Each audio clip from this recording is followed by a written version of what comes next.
ये मन है कौन सा पदार्थ, ये क्या है मन? आज तक कोई वैज्ञानिक इसे नहीं अपनी मशीन पे ला पाए।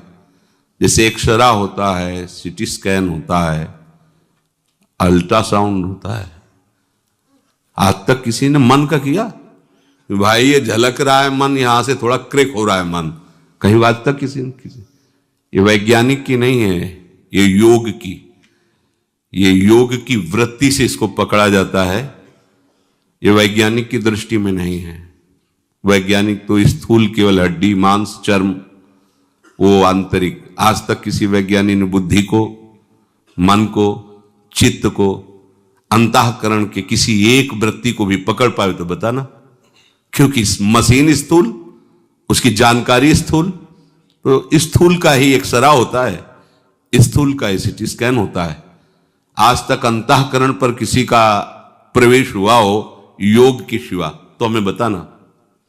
किसी का प्रवेश नहीं, बस इसी ढांचे तक है।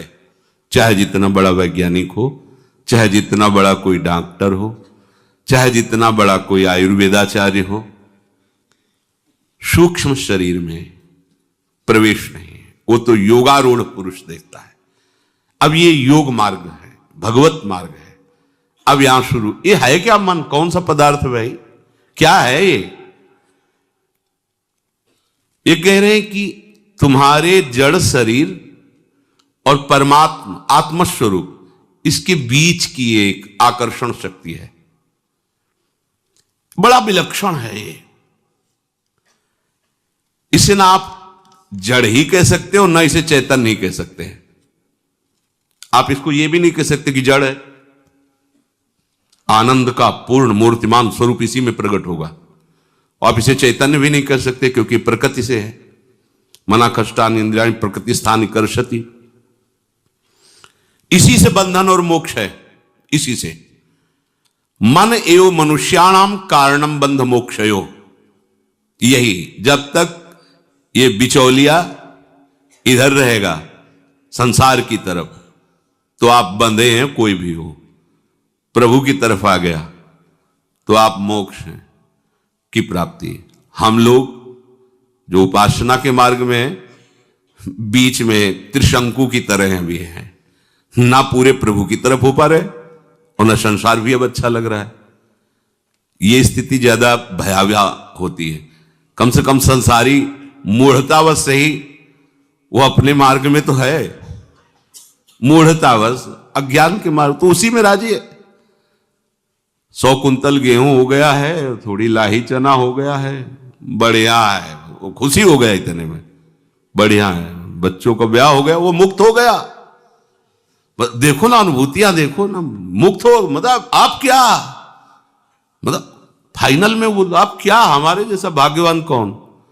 वो कम से कम उतने को तो मान रहा है, या इतना तो विवेक हो ही गया कि ये सब झूठा है। पर ये पूरा का पूरा सही नहीं आ पा रहा है कि झूठा है। उधर रुचि भी नहीं हो रही, आकर्षण भी है, और जिधर हमारी सत्यता का भाव आ गया उधर पूरे उत्साह से हम चल नहीं। तो बीच में जो दशा है ये बड़ी भयावह दशा होती है। इसे पार करना चाहिए। बहुत तीव्रता से इस मार्ग काटो, नहीं तो अरज जाना होता है। मन एवं मनुष्याणाम कारणम बंध मोक्ष, बीच की वस्तु है।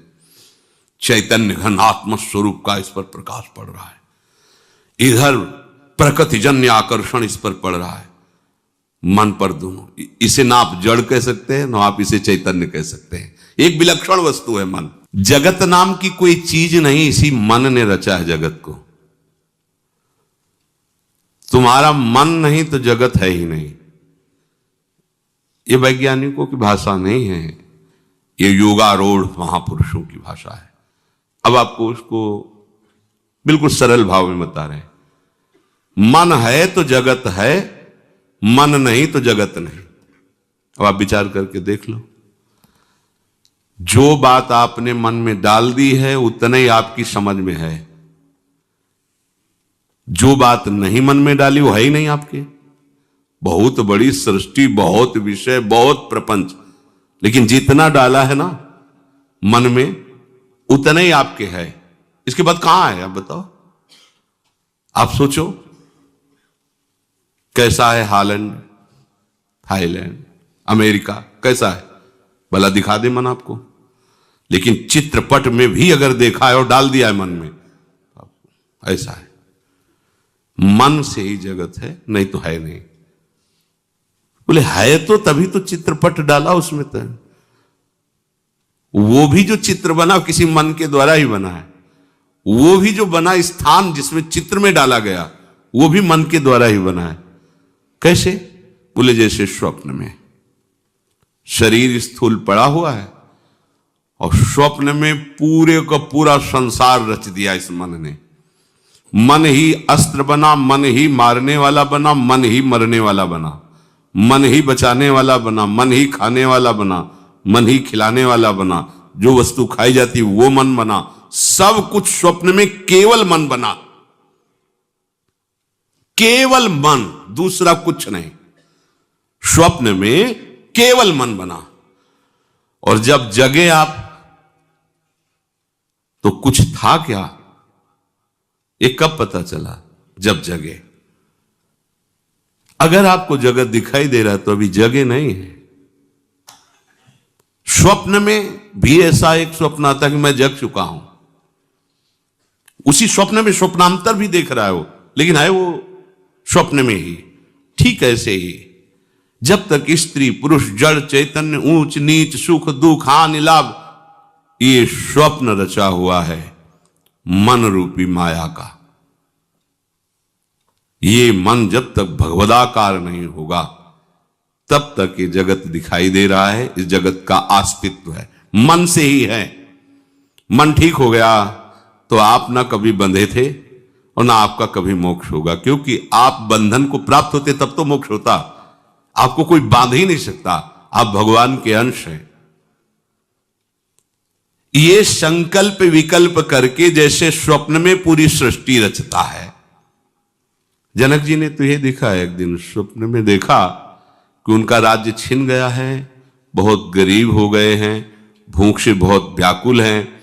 उन्होंने किसी किसी तरह मांग करके गांव से कुछ चावल और दाल इकट्ठा किया और मिट्टी के उस पात्र में उसको रखकर उपला बीन करके उसको पका रहे थे, खिचड़ी।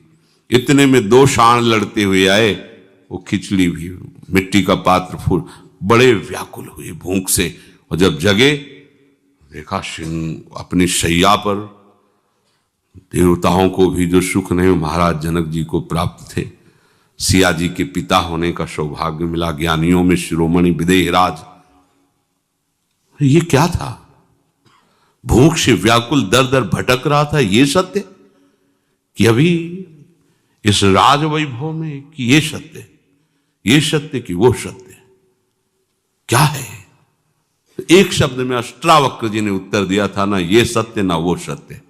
जिसे तुम जागृत में देख रहे हो ये मोह निद्रा का स्वप्न है, और जिसे तुम स्वप्न में देखा था वो तमोगुणी निद्रा का स्वप्न है। दोनों स्वप्न ही हैं।